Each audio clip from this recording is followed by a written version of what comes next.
Well, we've arrived at day 20 of Consecration 2024. Lord have mercy. Are you hearing what I'm saying? Day 20 of Consecration 2024. I am not going back to some things. And before I give you our focus for today, I've decided that there are just some things I'm not going back to because I've lived without it now for 20 days and my life has not been detrimented. So, you know, haven't watched a whole lot of television. And when I did watch it, it was more Christian TV. I watched football games, and that was basically it. Every now and then I'm going to catch my westerns and my war pictures. I'm not going to stop watching my westerns and war pictures altogether. But, I love the time that I've given to the Lord in this time. And I love what it's done for me and done in me. Time with the Lord is always beneficial. So, hey, I don't watch a lot of television anyway. I just don't, because I don't want to fill my mind with all that smut. Just too much stuff on there. Stuff be popping up, man, out of nowhere. And I guess in essence, when you take time in consecration, it helps to peel off a lot of that flesh, a lot of carnality. I'm not saying that I'm holier now. I'm what the Lord would have me to be, but I'm sure serious about advancement. And like we said in the beginning, consecration leads to elevation. And I want all that God has. So today's focus is get all you can and can all you get. Look, you got to understand how to savor things. I've learned how to savor life. I had a bad habit. Let's just say it's a small thing, but I used to drink my drinks fast. A good cold 8 to 10 ounces of cranberry juice, or lemonade mixed with cranberry juice or something else. I used to have a habit of just gulp it down. And one day I thought about, why am I gulping it down? Because it's so good.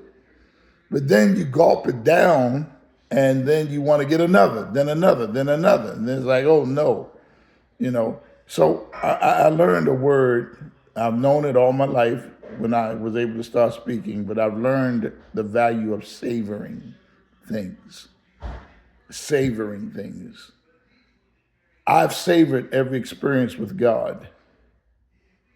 I appreciate when I'm in his presence.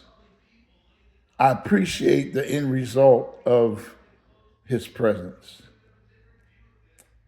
I appreciate having his power in, over, and through my life, helping me to peel off carnality, helping me to peel off the foolishness that the enemy would try to bring against me.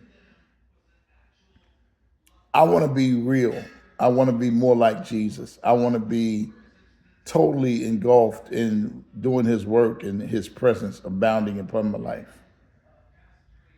I keep saying carnality because one of the chief objectives of consecration is to make you less carnal, to bring you out of the desire for anything more than you desire the Lord. Again, don't hear what I'm saying from a crazy perspective. I am not telling you don't enjoy things of life. But I am telling you that when your flesh is fed more than your spirit, you're carnal. When you are not taking the time to savor the things of God, carnality is the end result.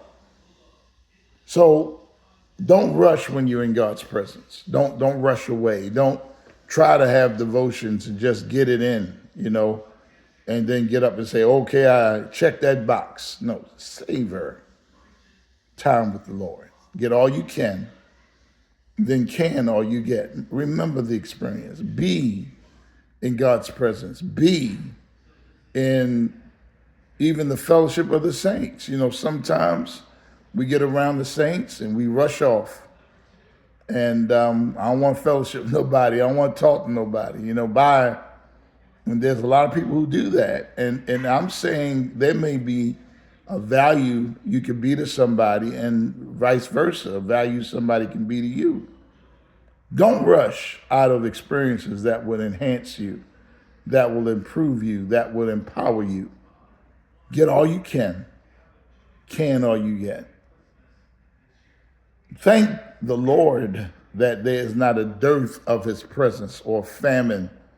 I was reading today and just listening, we were watching something, and one of the speakers said that, there was a time where the Jewish people didn't hear the word, and there was no open vision, no word. Between Malachi and Matthew, there was no word from God. I can't even imagine living like that where you don't even hear God speak.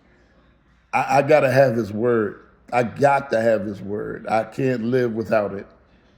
So I've learned to savor the word, spend time digesting the word so that I can be all he called me to be. Can I advise you do the same? Don't rush in and then rush out of the presence of God. Savor. Get all you can, and then can all you get. Now, before we close this time of inspiration and instruction, I just want to take an opportunity to wish my youngest son, Evan Theophilus Carrington, strong warrior, friend of God, Carrington. Happy 30th birthday, son. He is now 30 years old. And the Lord has blessed Evan and blessed us with him. All of us appreciate Evan Theophilus Carrington. Praying for long life, wonderful life with your new wife, new bride coming in 2025 by God's grace.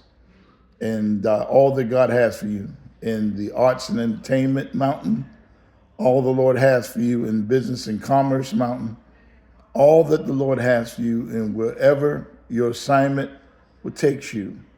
Son, Mom and I are very proud of you, and I would ask that you all would join and say a very happy birthday to Evan Theophilus Carrington, God's son, our son, a son of Life Builders Church. God bless you all. Get all you can all you get.